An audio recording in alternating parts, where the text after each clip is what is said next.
What's Yeah, going on, ladies and gentlemen? How you doing out there? Y'all know this is the award-winning internationally known podcast show that still does everything they don't. You're now tuned in to Who They Want podcast, and I'm here with movie icon Monday's special honorary guest on the podcast. It's such a joy to have the man, the myth, the legend, the man that keeps going and is timeless to still be around, still dropping comedy bombs, still doing his thing, and seems to be a collector of art and loves art. You know who I'm talking about, man. You've seen all his movies from the late 70s to now. I'm talking about the one, the only, the iconic Tommy Chong. How you doing, brother? thank you, thank you, thank you. And it's the Cheech that collects the art. My art is Okay. my wife is my artist and my art. And Oh, okay. but Cheech is the art collector of note. I am the artist of note. Shout out to Cheech, man. That's Yeah, iconic as well, you know what I'm saying? Seeing you two have the legendary duo is very inspiring, especially for me as a podcaster, to want to be like, there's no way I'm gonna just, do this and create my empire like alone. If I'm gonna do it, I'm gonna build a bond with a team and just go hard, man. And unfortunately, they wanted to all be a part of this, but I was like, you know what? I got to do this one as a personal favor to myself. Like I have to talk to the man myself, you know what I'm saying? So it's such an honor to have you on my platform for this tremendous conversation we're having today. thank you. I appreciate it. So how's it been going? How's life been treating you? I could be better. I mean, I've been going through some changes because of everybody's been going through the changes, but I've been on the planet long enough to realize that it's just really a repeat of what's been going down. As Right. we evolve, we're. I realized, from you know being locked down with the pandemic, it upset a lot of people, but for me it was a natural progression, you know because Yeah. like comedy, like music, the most important, uh, or just as important as the notes, is the space in between the notes. And Mhm. when you get locked down, a lot of us, in fact all of us, were meant to recalibrate our our our, our activities. And then we end up, when you're locked down like this, like I did time in prison, so it was the same thing. When I went to Right. prison, I asked an old G that I hung with there. I said, "How do you do time? What's the best way to do prison time?" And he told me, he says, "Play games. You play games. You get involved with card games or checkers or chess or mind games." But what you do, you keep your mind, you don't let your mind get lazy. You Mhm. always challenge yourself, and when you're challenging yourself like that, you're learning. Then you're taking advantage of the time that you have, because so many of us, especially in the world where we're so busy trying to make a buck, or trying to stay alive, or trying to make the rent, or trying to pay off the debt, or trying to do all sorts of things. But when Right. Yeah, but when you have a chance to actually do nothing, then that's a time that you can really use to create all sorts of new worlds for yourself and for everybody else. I love that. That was deep. Cause you're right though, because it did make us stop focusing on so much of reality and just slow down, and you got to enjoy your kids, your grandkids, your Exactly. family, people you haven't caught up with in years, because you Yeah. never knew when your final moment was coming. Because it's, even though it's still relevant now, but at that peak moment, it was like it was so deadly. It was like they was telling you just stay away from everybody. So Yeah. everybody was like concealing themselves, and like you said, how do you pass the time? And if you have, if you don't went through those hardships of prison or incarceration, you know how to mentally train yourself to be able to be like, oh, you want me to be in solitude? This is nothing. I done did Yes. time enough to be prepared for it. But then you got to look at those who not mentally prepared for it. and how devastating it can be on them. Yeah, well, so many. Well, like even right now, there people are talking about going into space. Shooting rocket ships to Mars, and maybe even putting some living quarters on the moon and on the Mars. And they get all caught up with that.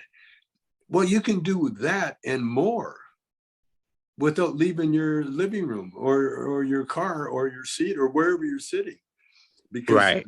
the mind is so vast and so, infinite. There's infinite possibilities with imagination. So you don't have to be in a spaceship to go to Mars. You can go that in your imagination so easy and so better. And just like when you see the Hubble spacecraft or the big telescope they got now, and you can see further into space than we ever have. And then the only thing we see is more space. It's just like Right. infinite is, and then when you realize that the scientists they say that this is just one universe. There are infinite numbers of universes. I don't think people really know what infinite mean. They go, all right, so it's about top five it, and then for top 10, infinite. It's limitless. There's no Limit, stopping. It just goes beyond and beyond and beyond. right? And we can travel because being human, we've got that brain that was in Jesus. The same Right. brain was in Moses, the same brain that was in Einstein. All these. It's the same brain, and We we just have gotta tap access into to it. it. We have access to, like, our phones now. You Yeah. look at your phone now. Everything's on that phone, except your ability to access everything. That's the only thing that's missing, is our ability to access what we have in our hand right now. It's the answer to everything. It's the answer to world hunger. It's the answer to wars. It's the answer to everything that we talk about, the pandemic, everything. It's on this phone. And I love where we're going with this, because we have a choice, being human, and the way our minds are, is that we do have choice. And talk about the Constitution, the free, so-called freedom of speech and the freedom of this. Right. We have those freedoms, obviously we do.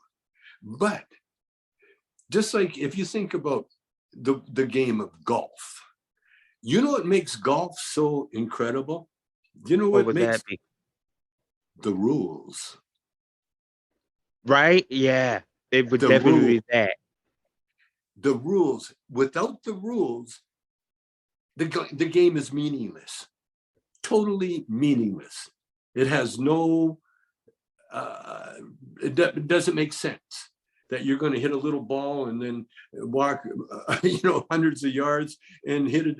And the idea is to hit it in a little cup and then do it again, over and over again. What makes that game so incredible is the rules. Now you spread that to life. It works the same way. What makes our life so incredible is the rules. If you follow the rules, your life will be not just incredible, but phenomenal. Phenomenal. And the I rules are believe simple. Do unto others, have you others know, doing you. Yes, sir. I know that you know, logic. you I've know been what I mean? practicing that Love logic your a lot. neighbor, love your neighbor, love your neighbor, Right. eliminate hate and jealousy and fear from your life the best you can, because there's nothing to fear. Because But fear itself. what this is what I learned, is that we are eternal beings. No, not our body. Our bodies are our vehicle, I but got our you. but our soul, or our mind, which is a soul. You can't separate one from the other. Yeah, you can become unconscious in that, but you're still aware no matter what goes in, because spiritually we are immortal, and we are spiritual and divine. Divine means we've always been here. You and I, we've always been here, and we will always be here in one form or another. And so what's happening, this is what I found out. We're in school, and the school is called life. We're Right. all taking the course of life in school.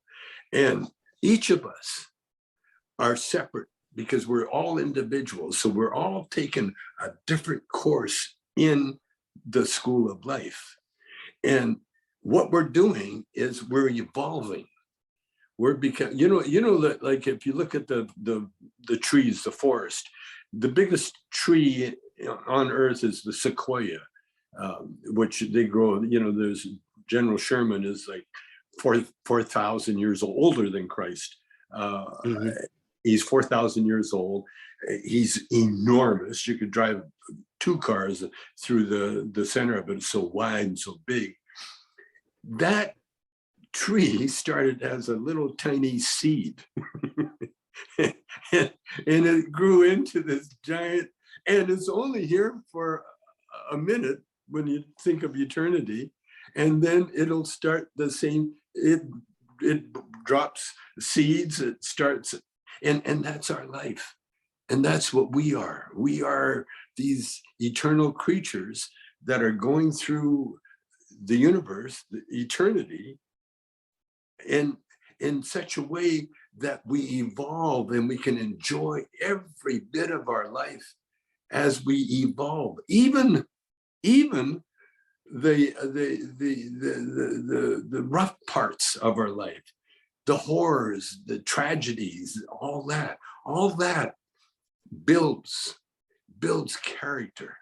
And so every time you come back, no matter how evil you were in the one lifetime, you can come back and then just be the saint in another lifetime. And then it might go back to the being evil, and because that's the way life grows in this universe of ours, in the physical universe. And the other thing that I learned Okay. is that we live in a world of opposites. In other words, electricity only works if you have positive and negative. And what makes electricity power is that you put these positive and negatives against each other, and that power that you get out of it, because it's resistance, they're resisting each other to the point that you create power, you create this energy. And that energy, if you use it properly, will motorize our cars, our airplanes eventually, our space travel will all be done with electricity, because electricity is the most normal, common thing in the universe, in our physical world. Right. The spiritual world now, in order for electricity to work, you have positive and negative, right? Okay, Right. so now we have the positive, say, which is the physical world. That's your positive. Okay, what's your negative? What's the opposite of everything? Nothing. So the opposite of everything in the spiritual world is really nothing. It's a spiritual world. There's no want, need, or desire, or any physical need in the spiritual world. Right. So we are, you and I, we're merely a thought, a little dot. That's all we are. Not even dot.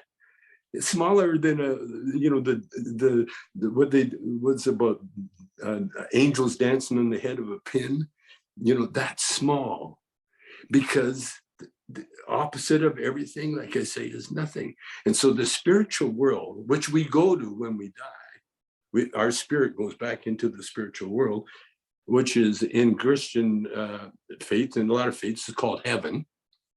We go into heaven, and our consciousness does. And that's who we are. And then when we evolve back into the physical world again, we go back to take a course in which we never finished when we were here before. We continue our education as we evolve.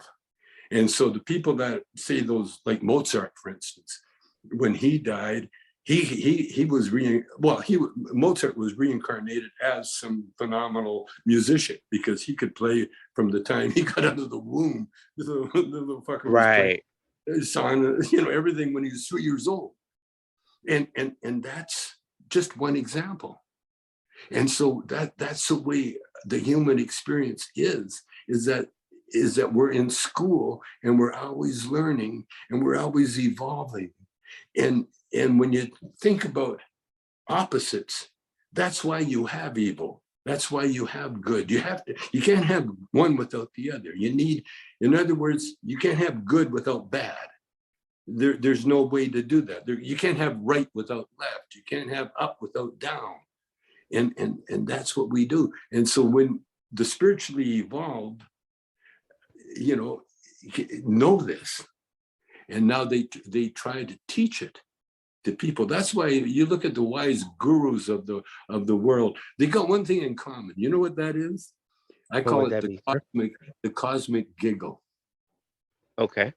Because you look at all those spiritual ones that know, including Jesus and Moses, they all had a sense of humor, but they all called God Father, Right. because they knew that they, the Father who art in heaven. See, the Lord's Prayer tells you everything you need to know. And when I talk to people now, and they need some spiritual guidance and everything, and the simplest way is to go to the Lord's Prayer, which was incredibly written. It's so perfect. Now there are atheists and so on that, a lot of people, well, they're not evolved, they Right. mock. But just let me take you through the Lord's Prayer, just to show Go you ahead. how Go ahead. on point it is. Okay. Our Father, meaning everybody's Father, who art in heaven. Our Father who art in heaven, not our Father who art on earth. Our Father who art in the physical world. Our Father who art in heaven, in that spiritual world. Hallowed be thy name. Now, why would that be so important? Hallowed be thy name. Why? Because the only connection we have with our Father who art in heaven is his name. That's the only connection. That's the only way we can communicate with each other, is by calling. And by the way, God is called many names by everybody else, other religions, Father, Mother, Krishna, Allah, all these different names, but they only mean one thing: God. Our Father who art in heaven, hallowed be thy name. That name, when you just mention, and better yet, when you think, when you put God on your mind, that's why the spiritual leaders and the spiritual teachers always taught you, when you wake up, the first thing you want to think about, put on your mind, is God. So it's like putting on a protective sheet, or any kind of protective gear. You wake up in the morning and you go, oh, thank you, Father. And right away, you've made the connection. And once you made that connection, you're tuned in to the God program. And the God program is such that insisting on freedom for you to learn. So everything is laid out in front of you. You have choices all over the place. Now, a lot of times, a lot of us don't have choices because that's our karma. This is where we're like the sick. What's his name that was in the wheelchair? Stephen Hawkins. See, Right. Stephen couldn't move anything, but he could think. And the God power was in his brain, we're, like we all have. And so and he was immobile, which in a way, you think about it, caused him to think of all these great things that he thought about, because he had nowhere to go. He had nothing, no distractions, you see. And so this is This is how powerful the Lord's Prayer is. Our Father who art in heaven, hallowed be thy name. Thy kingdom come. This is God's world. This is his world. And it's a gift to us. We are beholders. We are the ones that get to sit and look at a sunset, or look at the stars at night, or to feel the breeze, or to see the wrath of God, the hurricanes, the horrible destruction.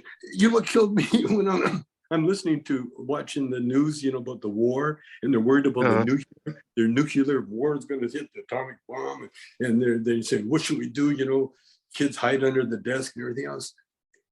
The hurricanes we just went through is the same damage that the atomic bomb's going to do.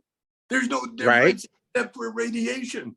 And even the way we're living now with a lot of chemicals and all the crap that's going around, the radiation is there also. So every day. And the cell phone. So either way, we're exposed to all these things. You're right. Every day we see the effects of an atomic bomb in like hurricanes, floods, earthquakes, volcanoes. All that. Mass shootings, whatever, you pinpoint these things. That's what I'm saying. That's what I'm saying. And they're all learning devices. Because like I say, in the spiritual world, there's nothing but love. There's nothing but love. No want, need, or desire. Okay? So while you're in the physical world, enjoy. That's what I tell people all the time, especially the older ones. They getting older, they start, well, I can't do what I used to do. Yeah, of course you can't, because you're old. You're not supposed to be doing anything. That's one of the reasons when old people get ugly, for a reason. There's a reason. Because if you're like, the same reason that babies are so cute when they're young, because the most instinctive thing to do with a baby is to protect it, keep it nice. It's so sweet and cuddly and honest and everything. You want to just protect it, everything. Get an old guy, especially an old guy that's dying of something. It's like, okay, is he still here? Right. You look at it like, we don't have to protect you anymore. We're just waiting on you to go and walk through that door. Next, take your exit, stage left. That's it. That's it. That's it. That's it. But you see, this is our physical being. This is our physical being. You see, and that's the way it's supposed to be. It's supposed to be. See, we're going through these changes, just like in a movie. Like you take actors. When you look at, I look at documentaries all the time, and I see actors that when they were young, like Angela Lansbury. When you see her when she was young, she was a fox. She was gorgeous. And then as she got older, she changed. She got lumpy and fat and basically unattractive until you get real old, and then you're really unattractive. But that's a reason, is that we weren't there. The making babies, that's past. It's for young people, for the most part. There's been incidences, but it's been very rare. And usually, that's why we get prostate cancer. We get something that will disarm the dick, and take it off the worry part, and that this is what we're going through. But the answer, again, this is what I learned about with the wise men, is that that's why old guys, we don't have a lot to say, and we don't have a lot of people listening to us anymore. Once you become a grandpa, it's like that. Oh, grandpa. Oh, don't bother grandpa. He's leave grandpa alone. You separate that bind now, right? You put up that wall of defense. They got their space, we got ours. We'll see you at holiday season. Exactly. And I tell old people, man, enjoy it. Enjoy it. Quit trying to be. Yeah, you can dress young as you want. You can act young as you want. But when it comes to lifting something heavy or doing some sports or something like that, no, your day's over. Relax, enjoy, sit back, kick back. Let the young kids do everything. You sit back and enjoy life now. you worked hard all your life. Now it's time for you to sit back and garden a little bit, or smoke your weed, or watch TV like I do, watch sports until you can't take it anymore. Right. Enjoy your life, man.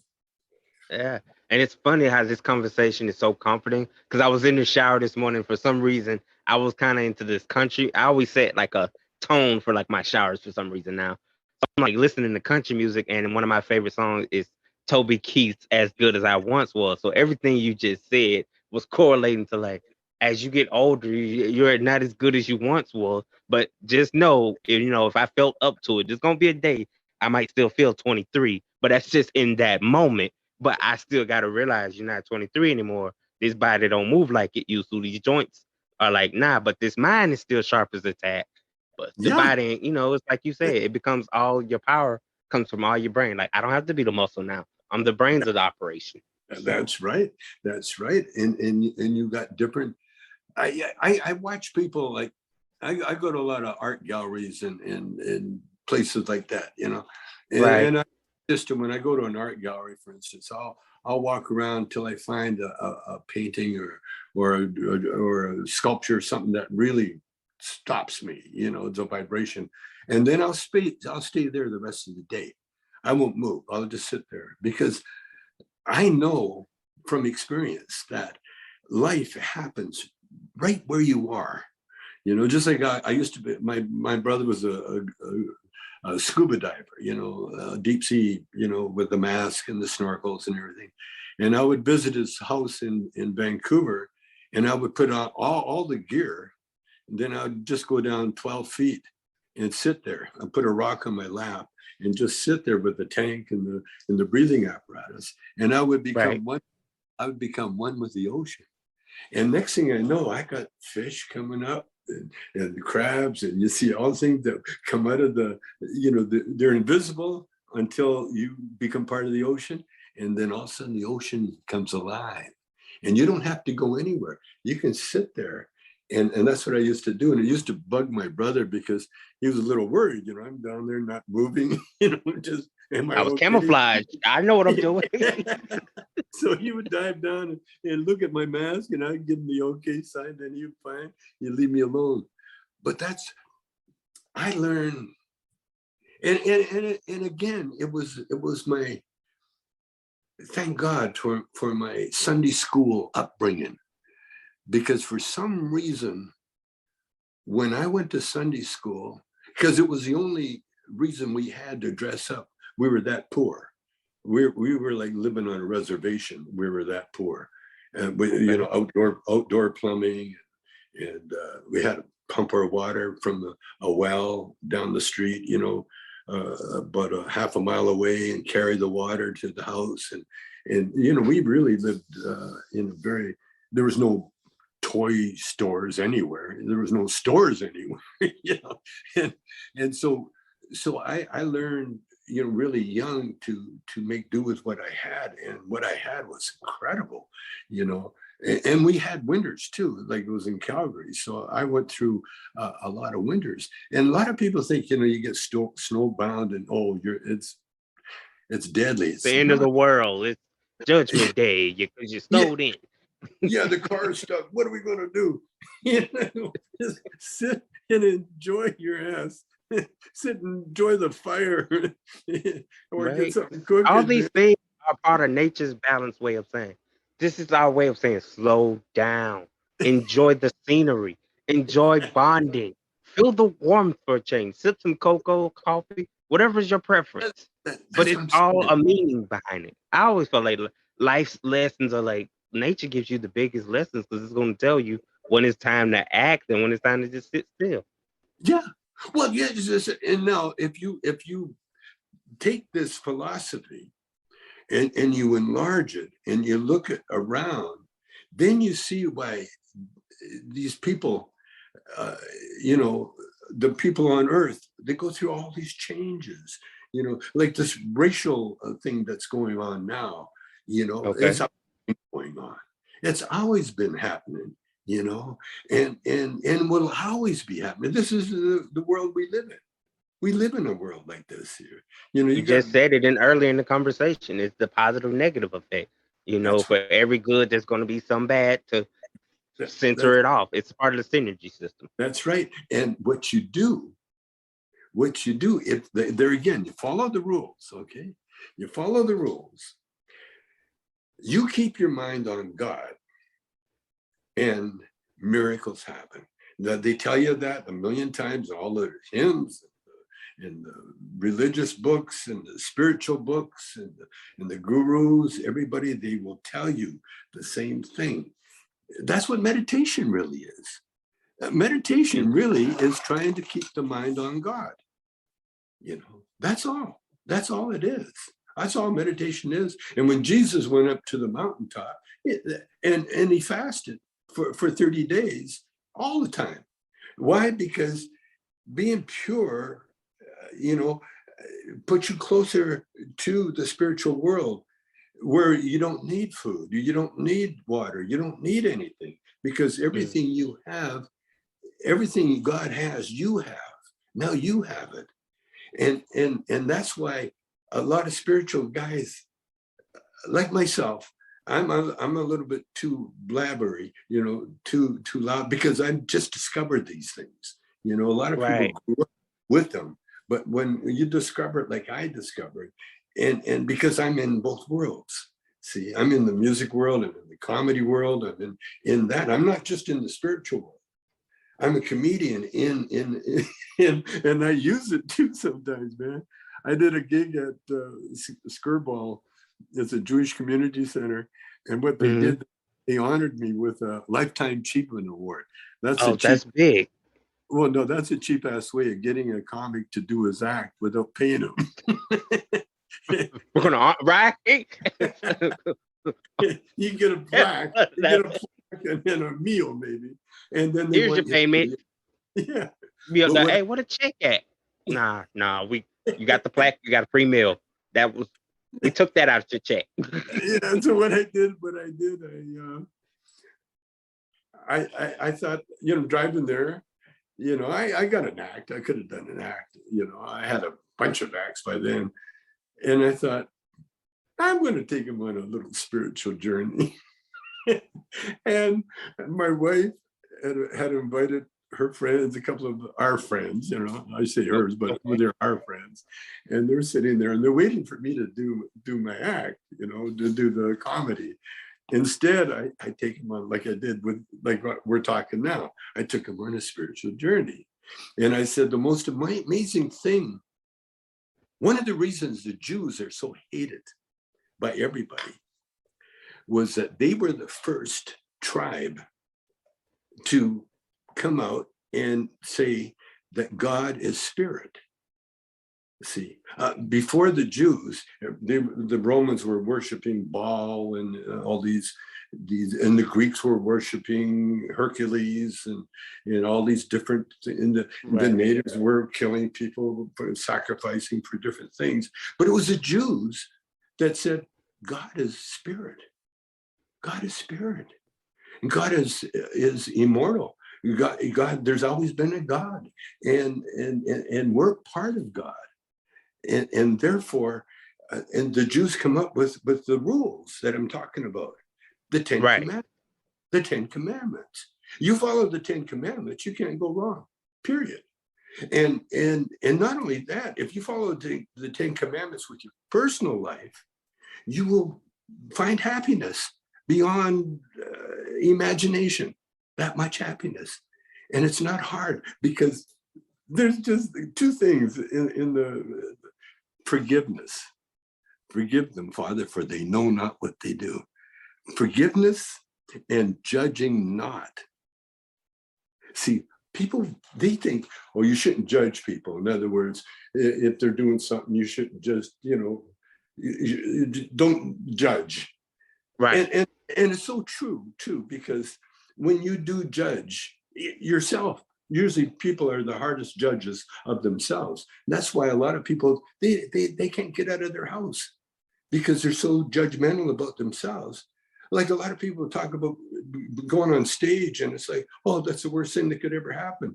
You know, the spotlight's on them and, oh, I don't know what to say. I don't know what to do. What do, blah, blah, blah. Because of their judgment of themselves or their parents or their offspring or something been judged. Mm. I was lucky. I was like raised like an orphan. And so I had nobody to judge me. Nobody. And that's why I got to where I'm at now. Because I learned about my God app early, 4 or 5 years old. And as soon as I And it learned, showed throughout your entire career. I can honestly say it's reflected in your career, whether you do the comedy, your movies, the music. I can honestly truly say, yeah, because like you say, once you know it, once you're in that round, you're talking to somebody like you can connect, you feel it. It's an energy. Like I feel this cool breeze. Like you give off such this positive, just in general energy. And I know the media world was like glamorized the marijuana field of it. I'm like, nah, he was woke way before that was a way, thing. way before, way before. But I went through the alcohol stages. I went through being stupid and fighting and I never won a fight when I was drunk, ever. The only thing I did was one time I made a guy laugh hard because I took a swing at him and he put his head down and I hit his head and I broke my hand. And I'm a guitar player. Now, what was I doing Ooh, fighting? And the thing was, the guy that I hit, he was a big fan. And it was like, I just got confused. Next thing I know, I thought he was an enemy and I threw a punch and broke my hand. And I think in fact, that was the last punch I ever threw. After that, I quit fighting, because I grew up in Canada, and we played right. hockey and fighting was part of our culture. Get drunk, Absolutely. and fight. We get drunk, get in a fight. If you can't get a girl, well, then find some guy, try to, or Build get a in shape. reputation, right? You become the Canadian bad boy. Like you don't Yeah, mess with that guy right there. He controls this. I get it. I get it. exactly, exactly. But when I quit all that, I did not overnight, but what it was, music saved my ass. Music saved my Mm, ass because okay. music is eternal. Music is of God. The music has always been here. The note C has always been the note C. It's never been a chance time in the world, in the millenniums, or forever. It's always been that note. It's always been C. And that's a few things that are constant in the universe, and music is definitely one of them. And so when you get in with the music, now you're caught. You're caught in there. And that's why a lot of musicians, they can't talk. They can play, but they can't talk because they never talk. And like with me, when I started being a comedian, it shocked the shit out of people that knew me because I've known people for years and I never really had a conversation with anybody. I never had to. You get your amp, your guitar, you set it up, you tune it up. You might say, give me an A. You hit an A. And then, or you might say, you got any more of that? If someone gives you a turn, John. But, You made or, yourself a human instrument to where it was like my work was speaking for itself. I didn't have to yeah, give you the conversation. You just, like you say, with the rules, you put the directions in front of me. I'm gonna handle the business, and I'm out the door before you say, "Hey, that was a great. Where did he go?" that's what I'm talking about. Man, and when I got into music, I was so lucky. Again, see, I was in the country. You're talking about country music. We never had our luxury was when we got a radio because and we got a radio because we finally got electricity. Now before that, we never had electricity. We had a Coleman Right, lamp, we had to pump up and fire right, the doing lamp everything off the at night, grid. at night. And we had a cook stove with wood and coal, but it was mostly wood. And that was it. That was our thing. No outdoor plumbing, like I said. Although my dad, being Chinese, he built a beautiful outhouse. It was like a Japanese tea house. It was so beautiful. It was a three-seater, and it was just out of cedar and it smelled great. In fact, that's where I used to go. That was my because I never had a room of my own growing up, ever. And so, but the outhouse could be, I could go there and it smelled It was good. that big. He Yeah. he had the hole dug real deep, and that's where I would go to meditate or to masturbate too. And because that was the only door that you could Private lock. place during that time period that you had to be yourself. Got it. I get it. I love it. No, finding God, or you're okay. Here's how I found God too. Okay.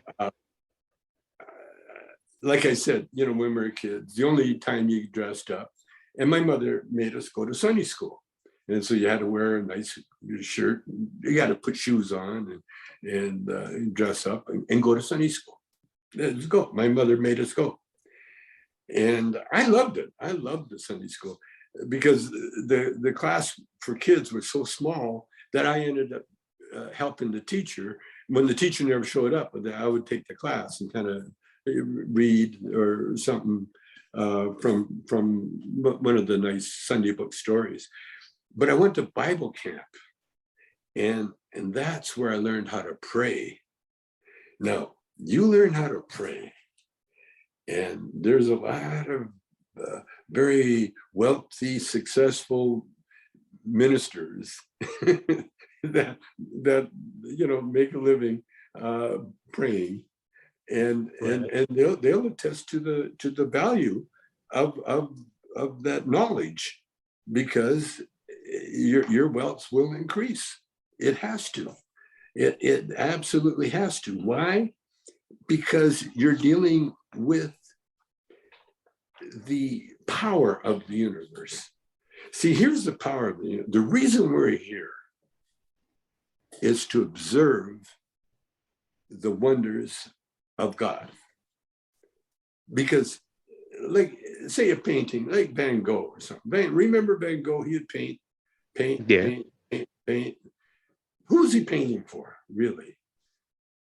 He was really painting for God. Visions became and made them reality. Yeah. God was talking to him. God says, okay, hey, the sunflowers, check it out. Okay, let's do that one. With the night sky. Okay, come on, Van Gogh. We got to lay that thing. Because what happened to Van Gogh when he was alive? He never sold a painting. He would give paintings to his landlady for the rent. And she would take the paintings because they were worthless to her. And so she lined her chicken coop with Van Gogh paintings. And that's how she patched up her chicken coop. She'd take, that work right here, and then she'd put a Van Gogh that's now. So it became a favor for a favor at that point. Like, hey, I got this patchwork need to be done. I got a window that's busted. What you got for me today? I get it. Yeah. Well, you see, so who was Van Gogh painting for? He was painting for God, for himself, because he knew that once you get that connection. I've had it a few times with myself. And when you get a connection, Up in Smoke, the movie, Up in Smoke, I just wondered, I had an idea of doing Cheech and Chong in the Woodstock. Instead of the Jack and the Beanstalk, it was Cheech and Chong in the Woodstock. And it was a weed stock. No, it wasn't Woodstock. It was Cheech and Chong in the weed stock. And it was going to be an animated feature. And that's the movie I was working on. When I told Lou and Cheech, that I did not want to go to Australia for the third or fourth time, because every time we went to Australia, I had to write a new show. And that takes a lot out of you. A lot out of it. I'd rather write a new movie. It was time to do a movie. I was tired of traveling. And so then Lou Adler, our manager, he went and got us a movie deal. Now, like, movie deals change. So he sold the movie deal to Paramount, and he said that it was going to be Cheech and Chong's greatest hits. That's what Lou came up with. And so so we were looking for a director, and we couldn't find a director. We tried a couple of people, it didn't work out. And so then Lou said, Lou said, I'll be the director, you know. And actually I directed it, but Lou Adler was in between the studio and myself, you know. And so, and he, you know, he kind of elbowed his way into a situation that was pretty lucrative for him.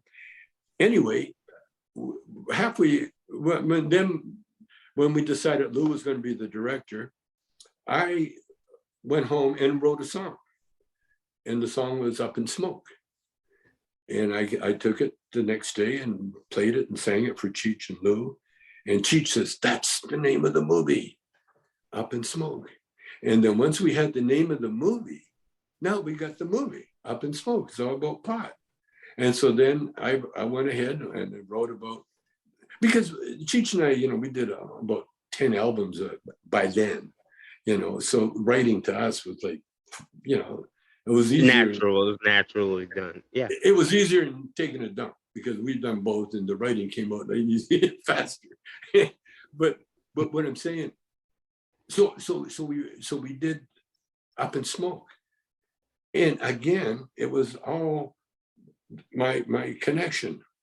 You know, what I learned when I was a kid, praying, when I learned the way I lived, the way I'd wake up with God on my mind, and that's the way it come out.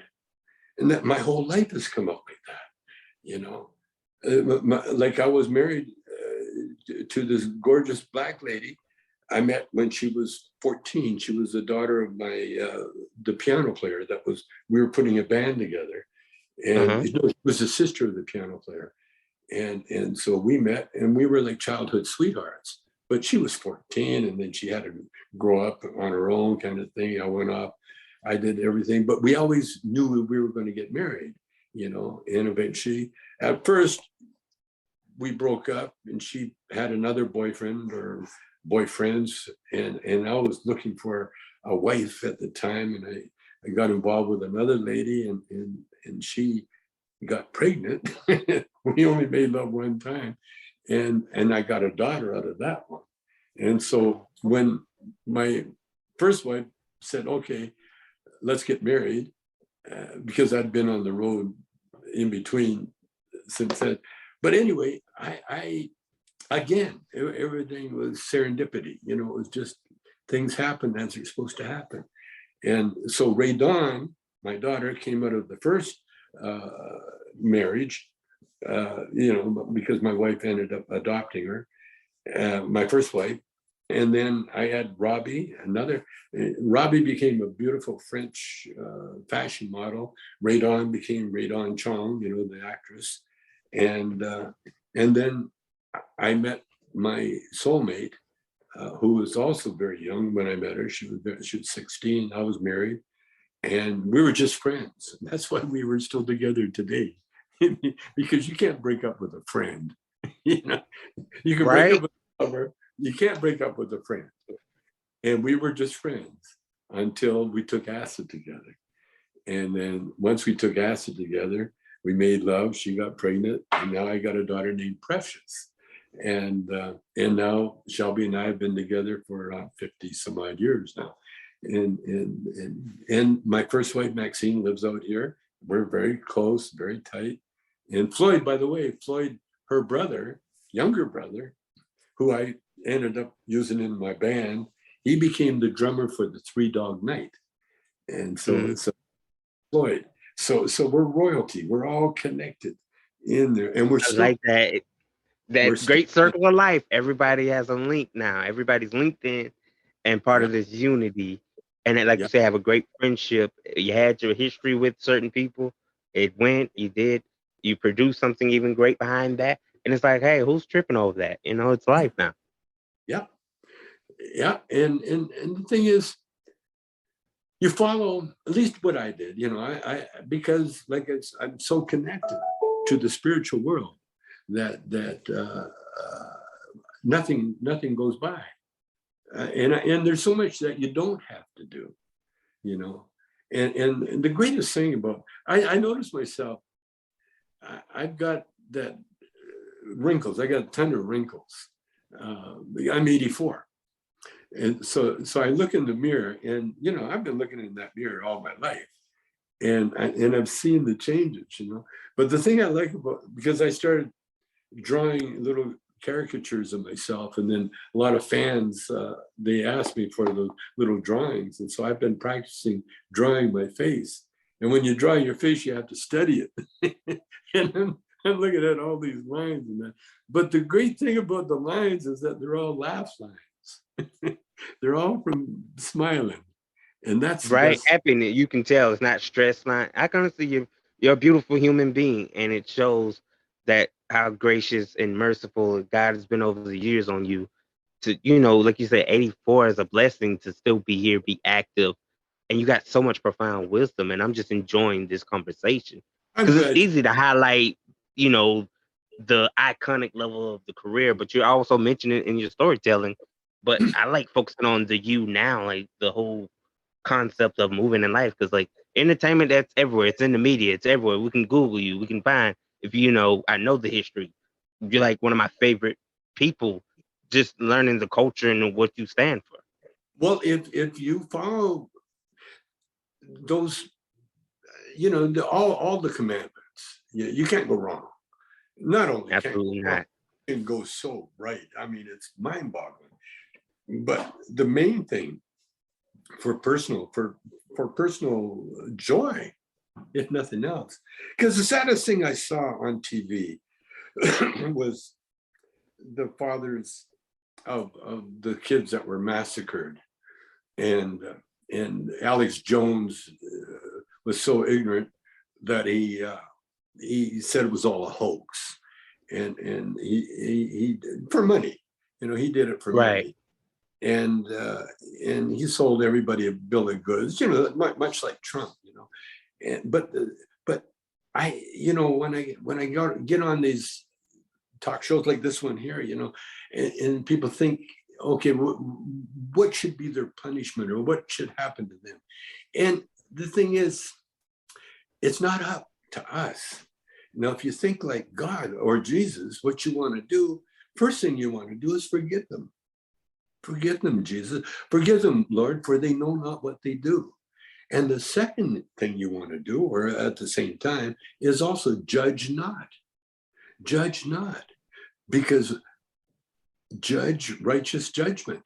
In other words, the good thing that Trump's done is that he's identified all the swamp critters that need to be taken out of government.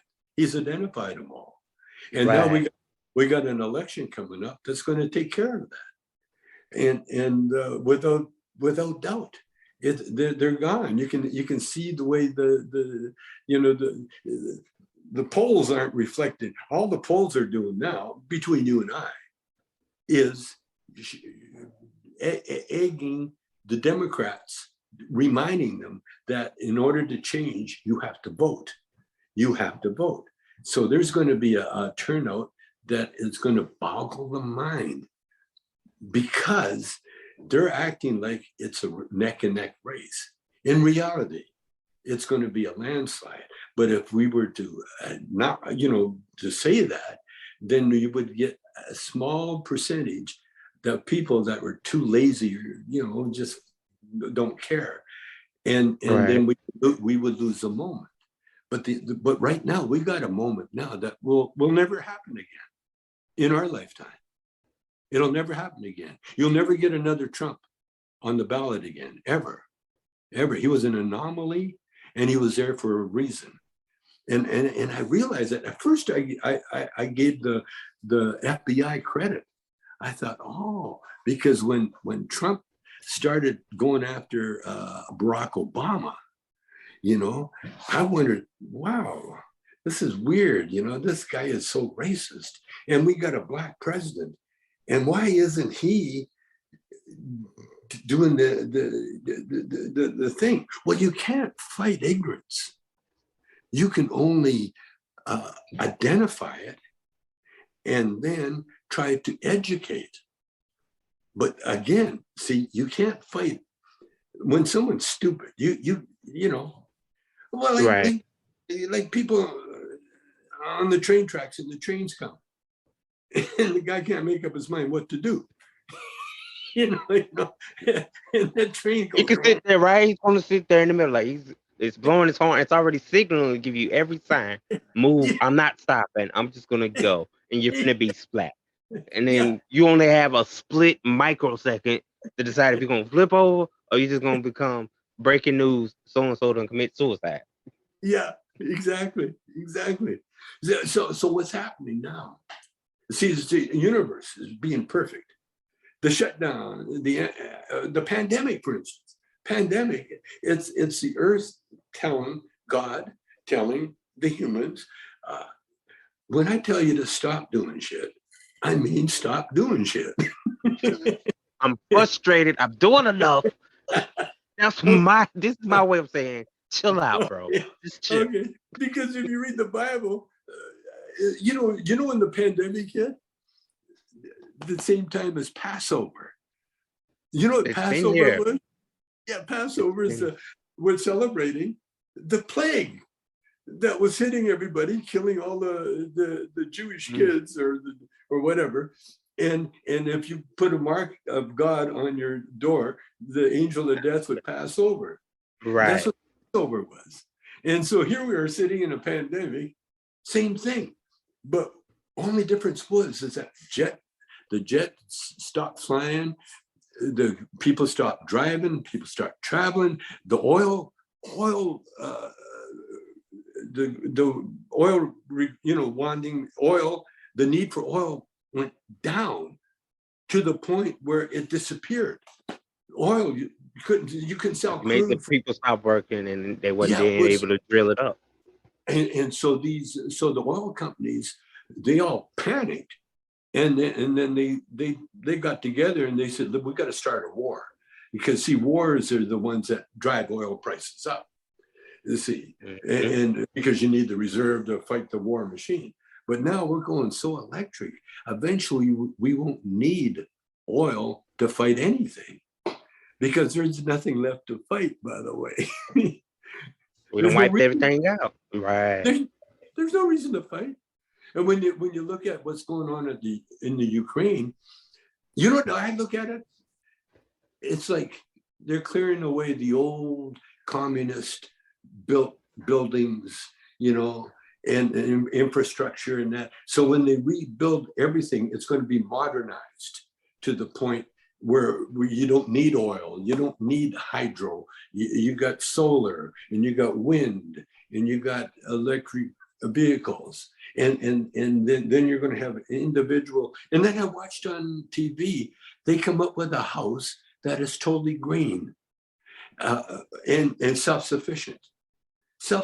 They built a house that the toilet and the heating and everything is self-sufficient.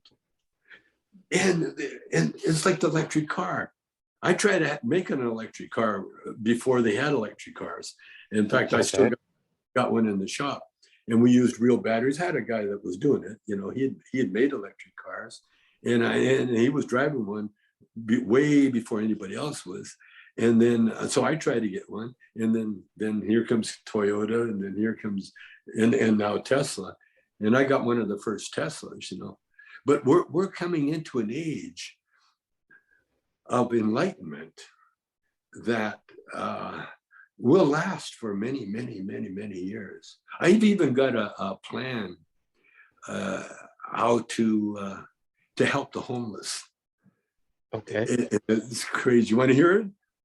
Absolutely. I want to create a movie company. And with my movie company, I want to hire the homeless. First of all, I want to find an area, any area, and designate it a movie site. Get the license to shoot a movie in this, say, the very, very populated homeless area, okay? Now, once I do that, once I get the permit to shoot a movie there, then everybody on the area either has to work for the movie company or leave the area, unless you own a building in that. If you're an owner or something, no problem. But if you're on the street, and you're living, homeless, you can either join the movie company with all the perks it has, and we'll hire everybody. And not only hire everybody, but we will attend to their needs. Because in a movie company, you can use everybody. If Right. you can't even move, you're an extra. Even if you're in a wheelchair, okay, you're the guy in the wheelchair. We need him over there. You can join the extra guild. If you're a craftsman, you can join the crafts department. If you're an actor, you're an actor. If you want to be an actor, you can study acting. You can be an extra. You can be an actor.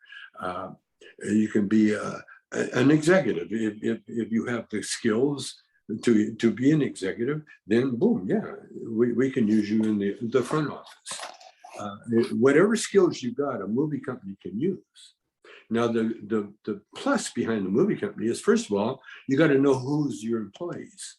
So you got a background check, everything on everybody, that you know exactly who's working for you and how many children they have, so on, where they need to live. Do they have a house? They don't? Okay. So we got to arrange living quarters for them. Now, they all get paid. And they're all on, not only get paid, but they're all joined the unions, the extras union, the actors guild, the construction, the painters, whatever. And so they join the unions. Now they all have health coverage, and they all have to have schooling, because if you're working on a movie, you have to go to school. If you're school age, it's mandated by law, and you can't live on the street, because now you have the wherewithal to rent an appropriate place. See, the trouble with most homeless is that they can't afford the rent.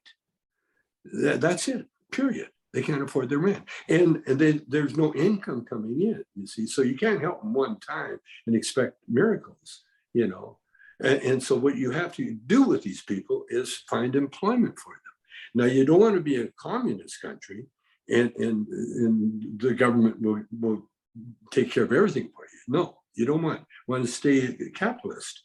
And so working for a movie company is the closest thing to communal or the communist ideological, except because you have the unions to protect you see. But it's still a capitalist society. And then you shoot the movie of the people, the stories of the people on the street right then. When you interview them, you find the stories that are compelling and that are heart-wrenching, and you know you're going to get them. Because to me, living on the street is like an audition. I want to know with these people. I want to know. When I go by a tent, I don't see dirt or filth in it. I see real people living there, and I want to know what brought them there, because I know, like John Paul DeJorian, I think his name is. He's a multi-billionaire that used to be homeless, and when he was homeless, he lived in his car, and what he did before he made his fortune in tequila, he knew how to live in his car. He lived in his car, and he joined a gym. And so he always had a place to wash and clean and work out. Yeah. And then, but at night he would sleep in his car, and he kept his clothes in his car, And so that was the way he did it until he made his fortune. And then now he's so there's so many stories like that on the street. There used to be a program in New York called "There Are 8 Million Stories in the Naked City," and this has been one of them. Well, that's what I see when I see homeless. Every tent to me is a story. I want to hear that story. I want to see that story. And like they talk about sex trafficking, and they talk about the junkies and all that stuff. Right. I want to know that guy. Like I saw a documentary on Charlie Parker, the great alto saxophone, jazz guy. And now Charlie was a known drug addict, and that was his knock all his life. And a lot of musicians and people that don't know figured the reason he was such a phenomenal player was because he did heroin. No, no. The truth was, Charlie never did heroin until he was in his 20s when he was in a horrible car accident, and the doctors prescribed legal heroin for him for his pain. And once he got on it, he couldn't get off it. Before he got the heroin habit, Charlie would practice as much as 15 hours a day since he was 5 years old. Right, routine. It became routine, and then This that guy, changed him. this guy was so proficient on his horn that one time the documentary tells you about this one time this great classical composer was in the audience. Stravinsky, I think his name was. And Charlie's playing a song called Cherokee. It's got a ton of changes in it. And he's playing at a tempo so fast you can't even tap your foot to it. And so halfway through the tune, Charlie knows that Stravinsky's in the audience. He plays a piece from his concerto in that tune at that tempo, note for fucking note. And Stravinsky jumped out of his chair and everybody in the audience, they couldn't believe. And that's how proficient this guy was on his horn. And oh man, see,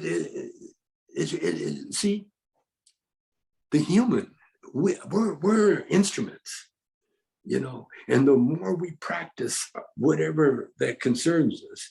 And that's the other thing about God. There's a scripture that says he will perfect that which concerns you.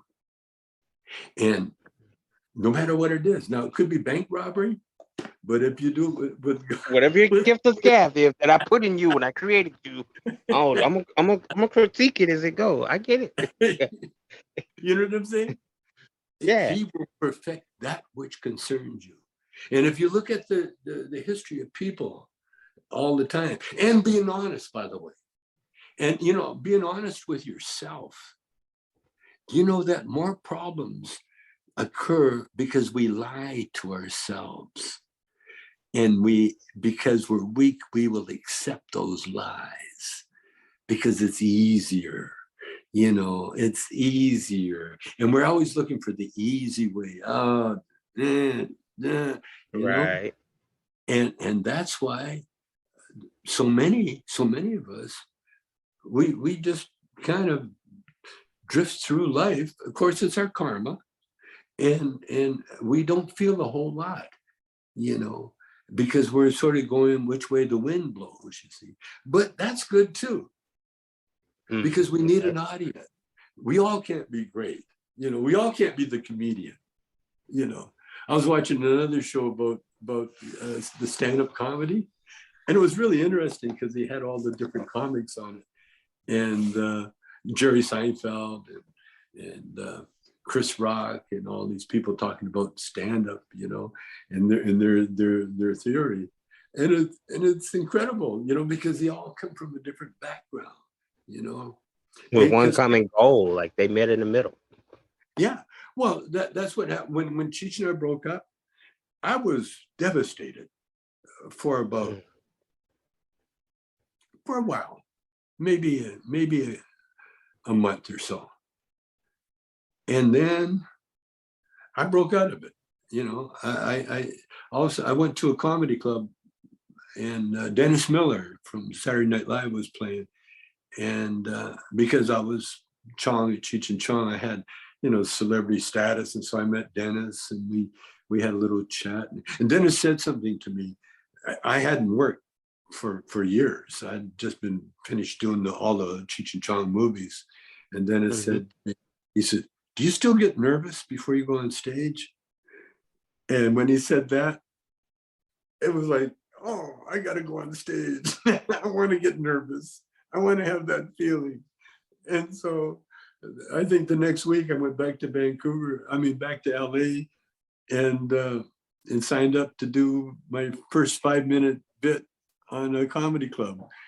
And it was so fun being nervous and being excited. And I got 5 minutes.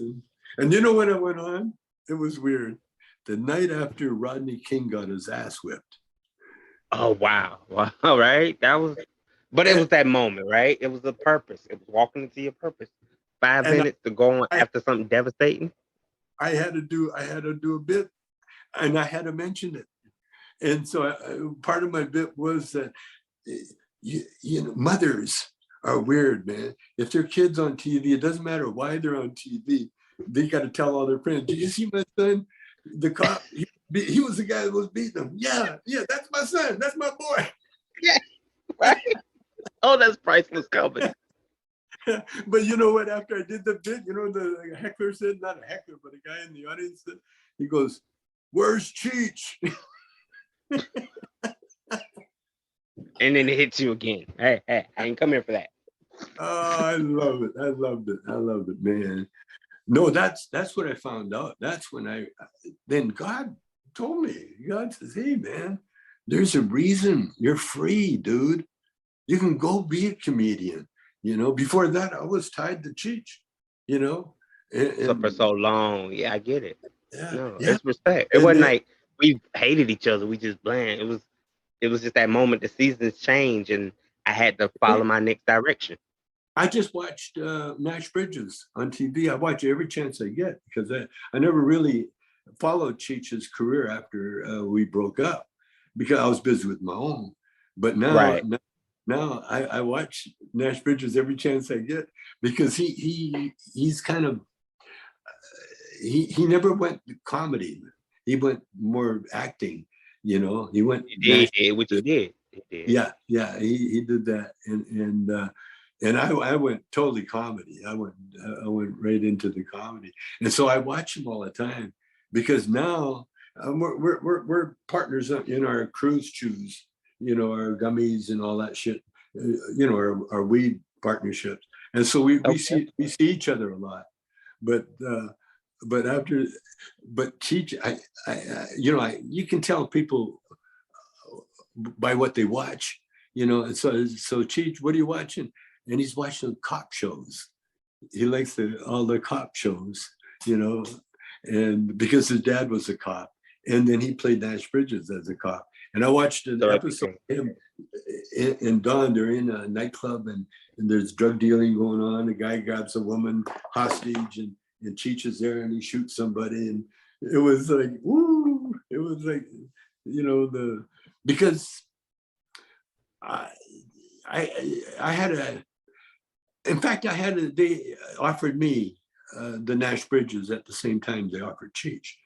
That was Don Johnson, because he knew breaking up the comedy team like that, wasn't as cool, if it really happened like that. So I got offered the job, but I was working at the That 70s Show, so I that's a path I took. Anyway, I'm talked out, man. I guess you can tell I smoked up. No, I love it, man, and I got so much respect and love for you. I've enjoyed it. You gave me some real life jewels, and I hope it gives my audience the same effect. Because once people hear conversation like this, they tend to give you that deaf ear. Because they first thing they go, man, he had Tommy Chong. Why aren't they talking about pot? Why aren't they talking about this?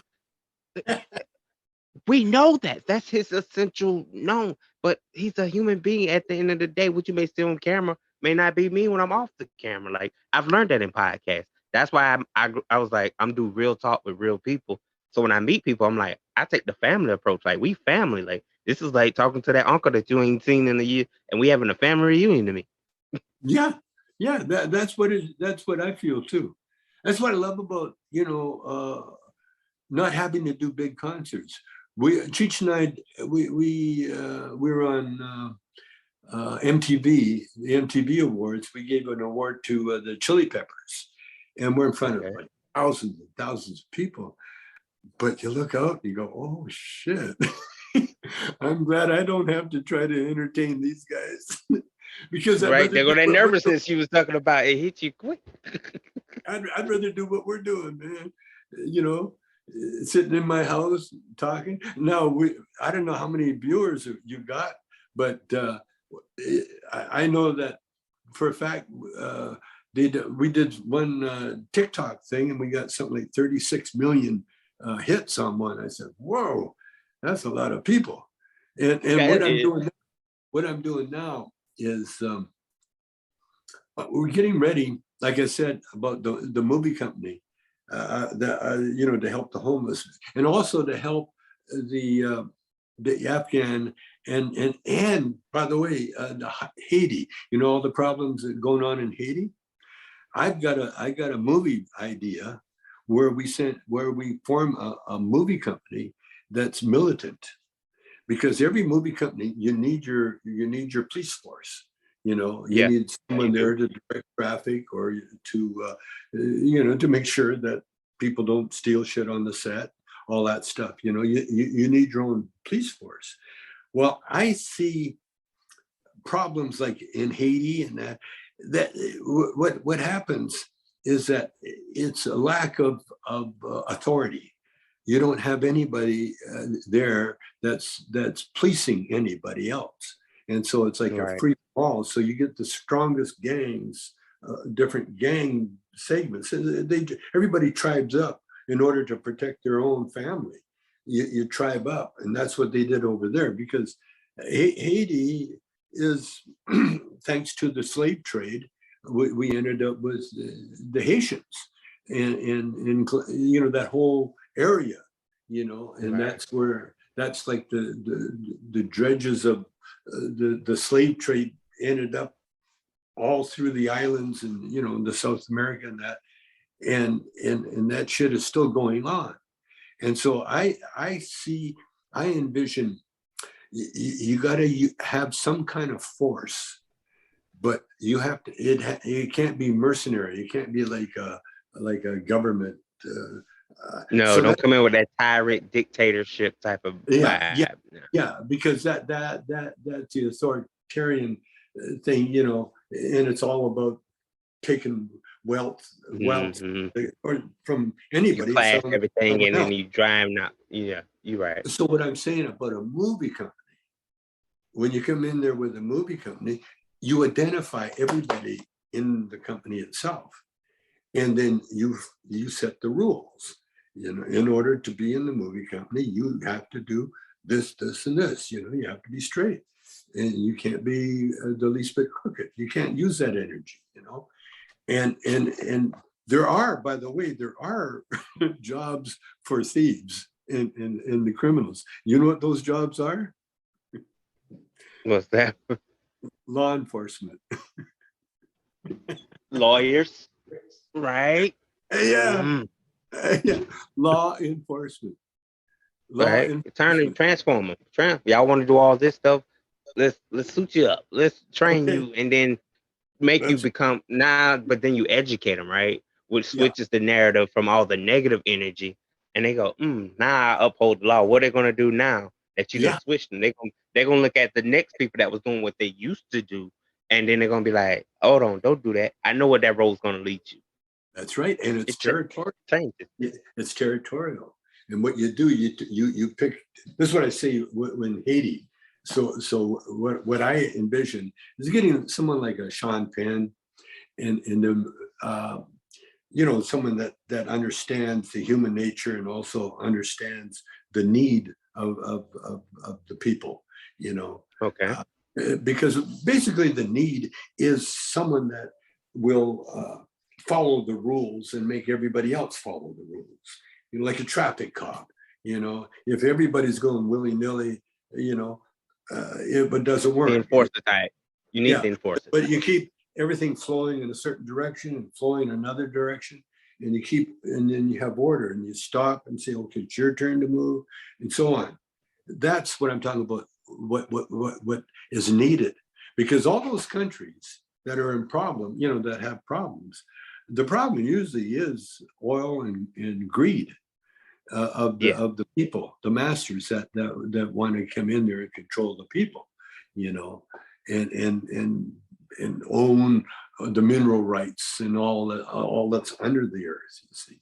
But what we're finding out with our society is that the riches are in front of us. The sun, the wind, the solar, the wind power, the water. We got all the water we need. There's no need for drought because we have the wherewithal to turn ocean water into fresh water. And that's Right. another plan that I have, because I want to create a recreation, because what's happening with the world is we're going to be spending more money on recreation than we've ever had in the past. And the reason is that we have so many robots doing the manual kind of labor that all we have to do is find ways to really amuse ourselves and to keep the species in good shape, healthy, you know. And that's why the outdoor sports and you know, that's why vacations are so popular all around the world, the beaches and that, you know, because it's people taking a break from their lives, Normal. whether they need it or not, and going to a nice, beautiful area. What? To swim? Well, if you're going to be swimming, you're going to try to get the best body you can get, and so on. And so I see recreation as being the future of the human race, and a big factor, because with recreation, like in sports and everything, what Yeah. you know what comes with? Rules. Still comes with the rules. That's Moral it. of the story, people, still got rules. No matter what you're gonna do in life, there's a That rule attached to it. that right. That's right. That's right. And the more you learn, that's why lawyers, and that's why the Jew. By the way, that's why Jews are so hated by the ignorant people, like Weezy or whatever. What's his new name? You know, he's talking anti-Semitic Oh, bullshit. Kanye West. Oh, you talking Yeah, about the Kanye West drama that's not, yeah. and now he's What's getting he called? canceled. Yeezy, Yahweh, yay, yeah, yay. I know you. Yeezy. Yeah, Well, he go by Yeezy or Yay now. yeah, yeah. See, he's always been out to self-destruct. You know, he's trying to commit social suicide, and he's doing a pretty good job at it. You know, Yeah, I've been seeing the reports all day. This company is like they cutting ties. Now everybody's just basically. So yeah, he's implementing don't that get me wrong. whole mysterious DEFCON 3 thing he's been talking about on Twitter. Now it's Yeah, coming into life. yeah. Well, I mean, he'll get his wish, but in the meantime, you see the power that is out there, Hmm. and because of belief, like I said, and my theory, the reason the Jews have been hated was the same way the Chinese were hated in Indonesia. The Chinese, and the reason they hate them in Indonesia was the Chinese were like, see, the Jewish people in the beginning were the slaves of the world, Right. and being slaves, they never had legal representation. They never had the proper medical, the doctors. They never had any of that. And so what they did, they had to self-educate. And so they started educating themselves. See, they were lucky because what they did, like they found out about the power of the spiritual God. And once you find that power, you will conquer everything, because knowledge is power. It's power. And the reason people hate them is because they're not knowledgeable. They're ignorant. It's the ignorant that are the racist. And ignorant is just what it means. That's why Yeezy or whatever his name is, that's why he can say Right. different things, because he is ignorant. There's no other way to describe it, you Right. know? And it's not about money. It's not about success. It's not about singing. It's not about any of that stuff. It's about your moral uh, obligations to each other. You know, love thy neighbor. Love thy neighbor. You can't fuck over your neighbor and then say, "Oh no, I love him." No, you can't. If someone needs help, you help them. That's why like when people, I talk to certain people, they think the homeless are disgusting and they would never give them money. It just encourages them. I said, well, then if you want to give money, give them a smile. Recognize them as who they are. Absolutely. That could be your father, your mother, you. Could be you. At any given moment, they're That's still right. human beings. We That's have to right. see ourselves into the reenactment. You Right. laughing at them now, and then a year later, you're in that same predicament, and they might be on the come up, and they're gonna be like, "Yeah, remember that time you kind of snub nosed at me, But because of who I am and who God has allowed me to be, I ain't gonna be like you. I'm gonna turn the other cheek and help Yeah, you up." I'm gonna forgive you. I'm gonna forgive you and go on with my life because it's all momentary. I used to give I used to think about being a musician because being a musician and being homeless is so close. They're so closely related because you talk to any guitar player, musician, and that if it wasn't for That's the the girlfriend, correlation. if it You wasn't get for in the the big bands and you hit the roads. Yeah, if it wasn't for the girlfriends, the wives, or the mothers, gave where them a would reason to come home. where would we be? Where would we On the be? road, packed up in a van, state to state, in somebody's parking lot, at your next venues. You're right. You're Yeah, absolutely right.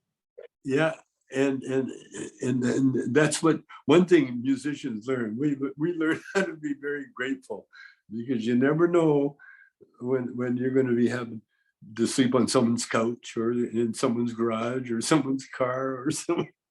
I've been there, Right? You been know, there. always got to be humble, people. Anyway, I really enjoyed today, man. Likewise, man. I wish you much, much on your dreams and your success and things you got going on, man. It's been a joy. I love it. Love your family, everything. It's all love here. And I hope to be chatting again someday on Who They Want podcast with you, man. Anytime, bro. I'm here. All right. I'm I available love for it. bar mitzvahs and birthdays and That's how and you tell it. Tell them you're a comedian goat out here. Tell them you out here. You can still make a laugh. I love it, man. I love I it. love it Anyway, too. I take care, man. You too. Okay, bye bye. Bye. How do I get out of here now? Uh, I don't know how to get out of here. I Oh, there got you you. You got it. there you Okay. Wow, man, that was a really dope show.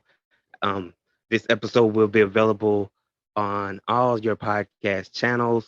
Make sure you subscribe to Who They Want Podcast on Facebook and Who They Want Entertainment LLC on YouTube and available in all streaming platforms. This has been Movie Icon Monday with DJ Steady. Are you ready? You dig?